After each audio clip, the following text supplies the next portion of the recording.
by Shea Norling from ESPN Chicago. He is the executive producer for Kappa J Hood, host on ESPN 1000, and I hear him most often with our friend who we had on earlier in this series, Pat the designer. But Shea is a Lions fan. It took us some work to find a Lions fan, but we did find a Lions fan that was part of the ESPN Good Karma network here. But Shea, first, thanks for joining the show. Give us a little background on why you're a Lions fan. I can make a guess, and then I want to follow up on Eminem there. But first, thanks for joining the show, and give us a little background. I grew up there, man. Like I was born and raised. Frankly, having been in Chicago for 5 years now and working at ESPN Chicago 3 years now, home of the Bears. Yeah. I'm more a Bears fan than anything else because I just want to root for fun at work and in my life, and that makes my life fun. Like, if they're good, has it been a baptism by fire, a little introduction to rooting for this team. But I grew up there, so I know the team really well, the ins and outs. I still talk to people who are in the area, who are close to the team. So I keep in touch, and it's nice. When you go to an NFC North town, you don't have to give up on it too much. That's very true. I just wanted to ask about the Eminem side of things, though, Matt, beforehand. Like, do you claim Eminem, or is that like, oh, God, it's so played out? Like, I'm just curious as someone who's got the Detroit ties to it. I'm a huge Eminem fan, but, like, I could see people being like, all right, I get it. It had its moment, but I'm out. So I'm curious. Can it be both? Sure. Like, I'll never not claim him. He was his first – whatever many records were incredible. He's one of the greatest lyricists ever. Yeah, but lately it's like, okay, it's okay, dude. You can retire. Like I remember one of my favorite Eminem moments growing up was, I think it was the Michigan Notre Dame game, the first night game at Michigan Stadium, and for whatever reason, Eminem was in the broadcast booth, and he looked high out of his mind, and his head is like going side to side. He had Adam Gay's size. It was so funny, and it was like after that, and then the next few albums were not as great. Yeah. Okay, we've seen enough. Let's find a new Detroit star, can we?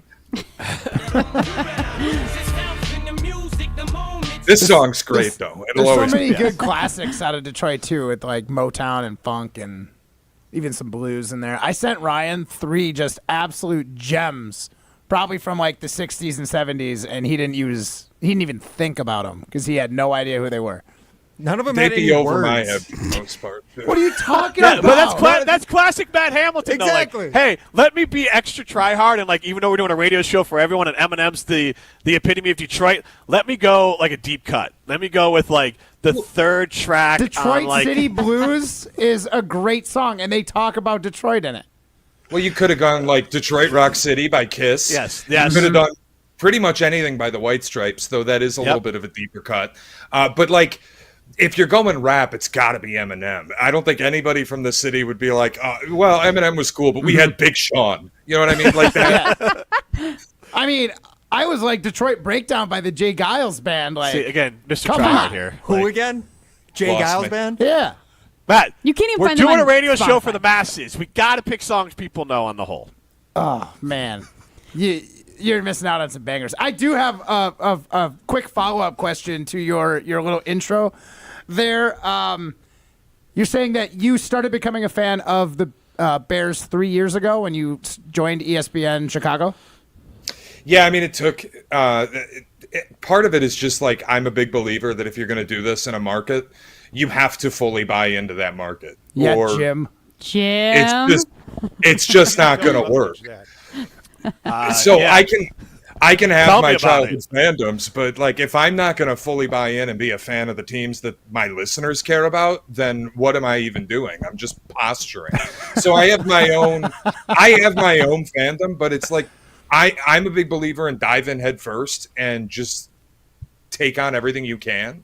And a part of that was I kind of grew an affinity to this team, even though they stink. Right. So I basically what I'm getting at is I feel bad for you because you suffered through all the years of the Lions being terrible, and then right as they started to get good, you're like, "See ya! I'm going to the Bears." Yeah. How's that? That is some like self-inflicted pain that you're doing right now. Well, and I also, when I was growing up, we had a bunch of family who was from Boston and lived in the area. So when I was growing up, it was easy to cheat a little bit. Like, I'm actually a Patriots fan. I'm going to root for the Patriots a lot. So it's like I went from success to then, okay, maybe it's time to come home. And then, no, I'll go to the Bears, actually, right as the Lions got really good. But that is something that's interesting, though, because I feel like on our show recently we've been talking about like the level of fandom. And from the top, we have diehard, then there's casual, then we have bandwagon. As a Lions fan, do you feel like there's a lot more people jumping on the bandwagon? Like, have you seen an influx of that in the last few years? Of course. Yeah, a bunch of people that never watched the team or cared about the team, or that I would call diehards, are now buying season tickets. That they've branded their lives around them. I was driving on the freeway the other day, and a pickup truck went by me, and this was in Ohio, that had full Lions decals dressed on either side of it. And I'm like, okay, I don't think that existed a few years ago, but good for you. My thing is, I won't blame anybody. The old owner, William Clay Ford, I think put the fan base through hell, refused to seriously spend money, never was interested in the team being any good. He was the NFL local blackout rules back in the day. Half the home games you couldn't see on local television because they wouldn't sell out the arena. I don't blame anybody who now is like, whoa, the Lions are finally good. I want to be a part of this. No, absolutely. Get on the bandwagon. Be a part of it. You should. I love that you like the bandwagons, because we have that conversation here where we're like, do we like having them or do we get annoyed by them? Because I think there's a fine line. I'm pro bandwagon. Isn't that the goal of sports? Like, you bring more people under your umbrella. It doesn't need to be like, if you live in, if you live in, I don't know, pick a team that's been terrible lately, say Seattle, and the Seahawks fall off a cliff, and you're suddenly like, you know what, I'm a Lions fan now. That doesn't really work for me. Like, stick with the team that you've grown up with. But if you're somebody who just like checked out for a while and then you're coming back, all good. Fair. Talking with Shea Norling, obviously a host on ESPN Chicago, a Lions fan here, and I think just a good outsider perspective is kind of what we're looking for here. And I have gone against the grain of your thoughts there, Shea. I am a Bears fan in the market openly for 17 years, and I just get to be the man that everyone's mad at, which is fine. I mean, listen, I'll say this. You have two choices in doing what we do. You can either be the heel and just admit that's who you are and own it, or do what I did and totally buy in. But you can't play the middle and be the objective outsider. That'll never work.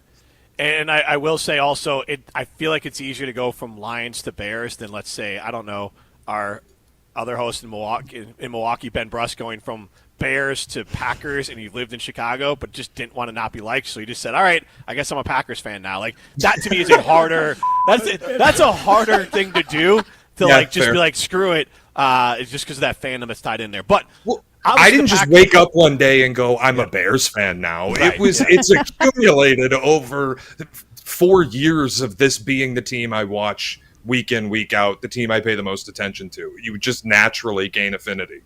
Yeah, that's how it became with the Bucks. Like, I grew up, I love the Bulls, but like I've gone to like 100 Bucks games, so now it's like I'm a Bucks fan. Like, it's just moved because I've gone to so many more games. On the football side of things here, the Lions, we're having this discussion of like, are the Packers now, with the addition of Parsons, are they peers of the Lions? Are they better than the Lions? That's kind of our poll question, is are they peers or are they better than? Because my thought was, if the coordinators are still in Detroit would absolutely be still picked to win the division. But they're not there, so that makes this murkier. But Detroit's still pretty dang loaded, and the Packers did fix a big hole, but they still have a giant question mark at Jordan Love. Like, how good is he? I would say they're looking eye to eye at one another. The Parsons move was huge, man. It's something I wanted the Bears to do. It's something I think the Lions should have done, and not doing it is going to be a mistake. If you asked me today to bet a team to win the division, it would be the Packers. Like that. Whoa. This is one of those big moves that I really respect. I think the betting markets reflected it. They became the favorites in the North. I don't know that I think they're better than the Lions, but there's a reality to, you won 15 games last year. You're not doing that again. It can't happen on face value alone. And you lost all your coordinators.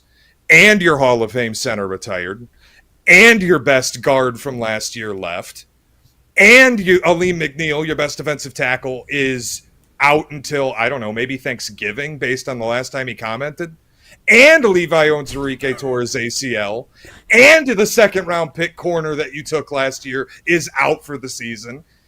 Like, there's a lot that's already not going right.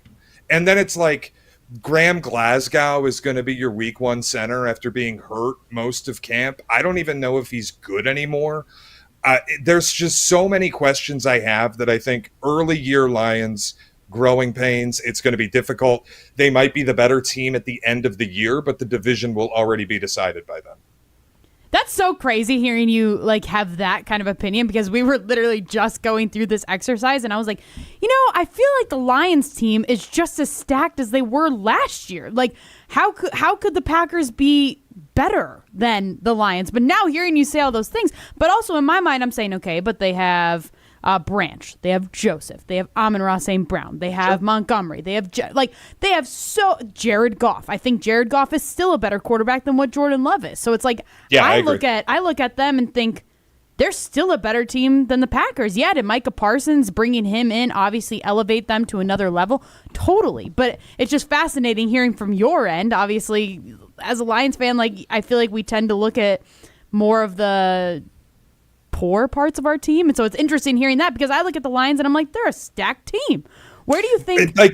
Go ahead. Don't get me wrong. They are still very good, but there's just, I think I have questions that are more than fair, and I would label them concerns. And when I say concerns, their floor is like winning 9 games. They probably are a 10 or 11 win team. They're still very good. But what does Jared Goff look like with an offensive coordinator who's going to run way fewer condensed sets, way less play action? He's going to use less motion. It's a more receiver-friendly offense, but I don't think that means it's a more quarterback-friendly offense. What does Goff look like then? Because when McVay did that after Todd Gurley got hurt years ago, Goff looked terrible to the point they had to trade him. And that's where I start to go, okay, is Jordan Love really going to stay worse than Goff, or could the coordinator change impact that?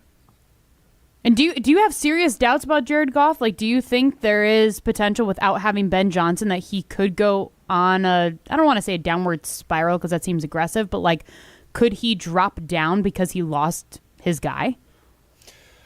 Sure. I mean, that could happen. Jalen Hurts dropped down. There was a moment in time 2 years ago where we thought the Jalen Hurts contract, and I say we because I'm sure you talked about it, was a mistake. And Philly fans thought the Jalen Hurts contract was a mistake. A year later, with a better coordinator, he wins a Super Bowl. Right. So I'm not even saying the window's shut or this is the end of Jared Goff and the Lions. I don't know if this year will be as clean as it's been. He's a very good player, but he's also in that tier of guys you win with, not win because of. And I don't think he's as well insulated as he was a year ago. That's fair. What do you... When you look at this Packers team, which players stand out to you the most? There's some obvious ones, but if you got some deep cuts, I'd be curious if you're worried about anybody maybe not named Micah Parsons. Well, I think the most interesting part is going to be what the middle of the defense looks like, and it was a bit of a surprise on cut day. They kept 6 defensive tackles. People kind of wondering why. Well, then they trade Kenny Clark and get Micah Parsons, and you figure out, they need a lot of defensive tackle depth. It's going to be kind of duct tape and glue everywhere except Xavier McKinney and Micah Parsons, because I don't think this is a defense that's loaded with stars. I think the corners are, frankly, bad. Safety, because you have McKinney, is a position of strength. I wonder what the offensive line is going to look like. I think it's on the lower third of the league, not the higher third. But the receiving room, I mean, can Matthew Golden develop into a wide receiver 1? Can Jaden Reed continue to be really successful? What does Love look like now that he's healthy? I think people who write him off after last year forget he played on that Sao Paulo turf that both... if I'm Justin Herbert and Patrick Mahomes, I'm terrified about Friday night. That turf hurt Jordan Love for basically the entire season, and you still won 11 games. And I also think there's a little bit of an overreaction to our Chicago people, my one of my closest coworkers, David Kaplan, who keeps saying the Packers were 1-6, 1-5 in the division, and they were a blocked field goal from being 0-6. Well, I think they're less likely to go 0-6 in the division again, and more likely to probably be in the 3-3 or 4-2 range.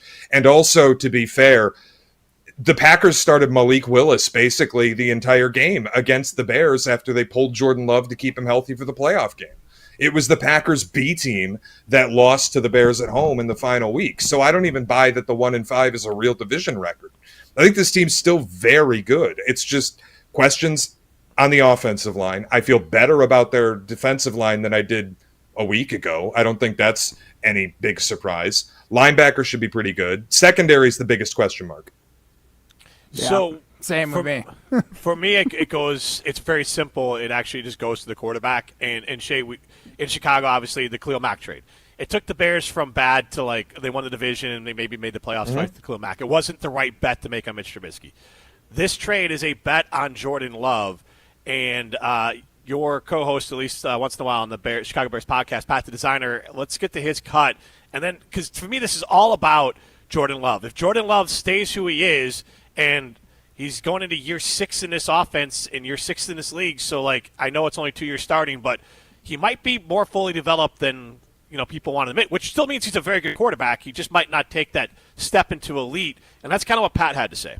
And I know you don't represent the entire city of Chicago, but I just have to know, like, what do you guys actually think about the Packers and Jordan Love? Does he scare you? There's always the I don't want to say big brother complex because I feel like that's giving you too much credit, but there's always that feeling of like the Packers may do it again, right? Mm-hmm. Until we start to fight back a little bit more in the rivalry, that's always going to be there. But for me, as a Bears fan, Jordan Love is everything I hoped that he was going to be for the Green Bay Packers. Just good enough that you can't get rid of him, but maybe not good enough to get you over the hump. Tough but fair. Yeah, I was going to say it's hard to argue against that today, but by December, will that be true? They paid him like they believe he's a franchise guy. You made a bet with this trade like he's a franchise guy. And look, I think it's pretty simple. You brought up the Khalil Mack trade. Is Matt LaFleur better than Matt Nagy? Yep. Is Jordan Love better than Mitch Trubisky? Absolutely. Then I'm good here. Honestly, also, I think you can factor in, is Micah Parsons better than Khalil Mack? That one I don't know. I just don't know. I just don't know.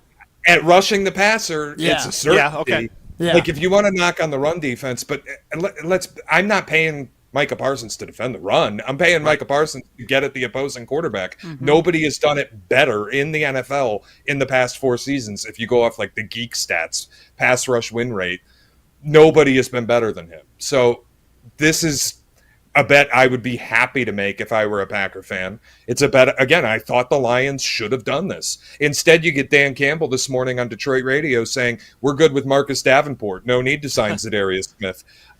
What is that about? Or earlier in the year, and this one really bugged me, was Brad Holmes, and this might have been March or April.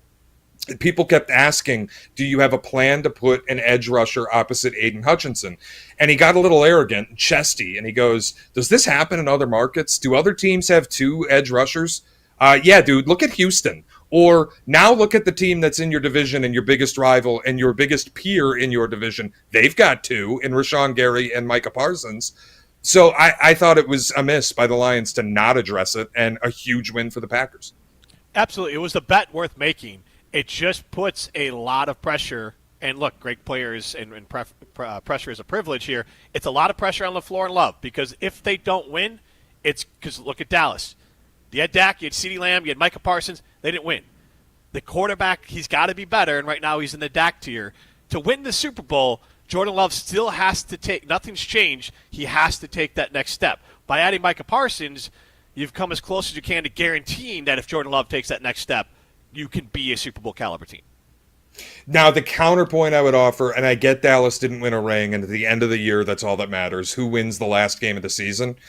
When they had Dak fully healthy and CD fully healthy and Micah fully healthy, they won 12 games in 3 straight seasons. Yep.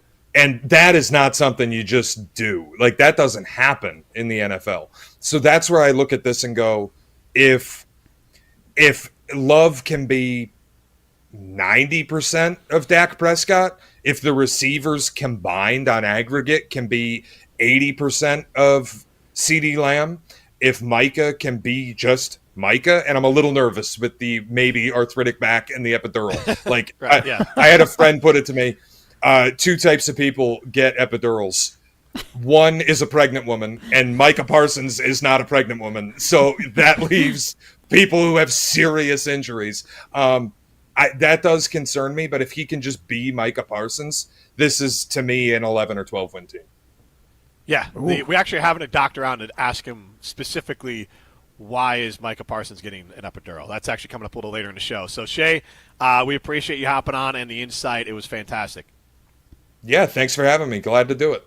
That's Shea Norling from ESPN Chicago.